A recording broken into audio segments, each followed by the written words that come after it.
Josue 4.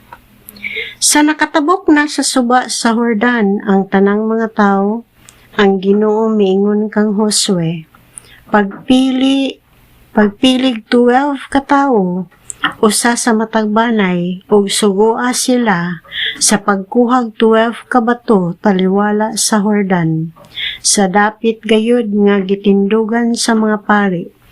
Dad-an ninyo kini og ipahimutang sa dapit nga kampuhan ninyo karong gabii. Unya gitawag ni Josue ang 12 ka tawo nga gipili niya o giingnan sila. Pangadto kamo sa taliwala sa Jordan, saylo sa sulanan sa kasabutan sa Ginoo nga inyong Dios. Kada usa ka ninyo magpas-an og usa ka bato, sibo sa gidaghanon sa banay sa Israel. Kining mga batuha mooy magpahinumdom sa katawhan sa gibuhat sa Ginoo. Kung sa umaabot nga panahon, mangutana ang inyong mga anak unsay kahulugan niining mga batuha alang kaninyo. Sultihi sila nga mihunong pagbaha ang tubig sa Jordan, sa dihang gitabok sa suba, ang sulanan sa kasabutan sa Ginoo. Kining mga batuha usa ka handumanan alang sa katawhan sa Israel. Gituman sa mga tawo ang gisugo ni Josue kanila. Og sumala sa giingon sa Ginoo kang Josue, nagkuha sila 12 ka bato taliwala sa Jordan, sibo sa gidakon sa banay sa Israel. Unya, gidala nila kini ngadto sa ilang gikampuhan o gibutang didto. Nagbutang usab si Josue og 12 ka bato taliwala sa Jordan, sa dapit nga gitindugan sa mga pari nga nagdala sa sulanan sa kasabutan. Atua gihapon didto kining mga batuha, nagbarog sa taliwala sa Jordan ang mga pari hangtod nga nabuhat sa katawhan ang tanan nga gisugo sa Ginoo kang Josue pinaagi kang Moises. Unya midali pagtabok ang katawhan. Sa nakatabok na silang tanan, naguna sa katawhan ang sulanan sa kasabutan ug ang mga pari.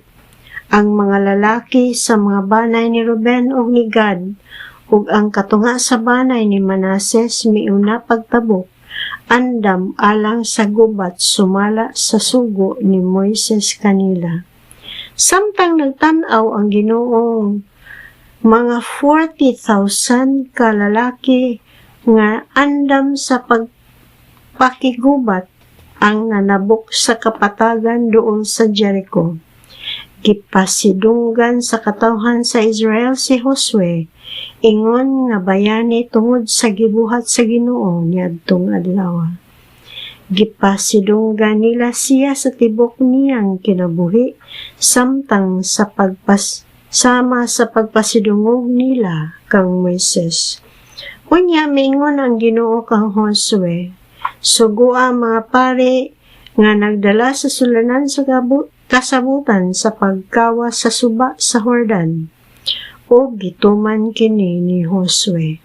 Sa pag-abot sa mga pari sa daplin sa suba, mibalik pagbulog ang suba o gisanapan ang kadaplinan ini.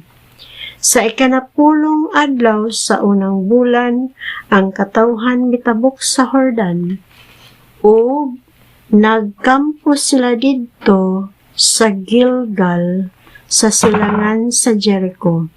Didto gipahiluna ni Josue ang 12 ka bato nga hinakot gikan sa Jordan, o giingnan niya ang katawhan sa Israel. Kung sa umaabot nga panahon ang inyong mga kabataan mangutana sa ilang mga ginikanan unsa kining mga batuha, sultihi sila nga ang Israel mitabok sa Jordan agi sa yuta nga namala. Gipahubas sa Ginoo nga inyong Dios ang tubig sa Jordan hangtod nga nakatabok kamo niini sama sa pagpahubas niya sa dagat nga pula sa atong pagtabok niini. Tungod niini ang tanan dinhi sa kalibutan masayod sa gahom sa Ginoo ug pasinunggan ninyo ang Ginoo nga inyong Dios hangtod sa kahangturan.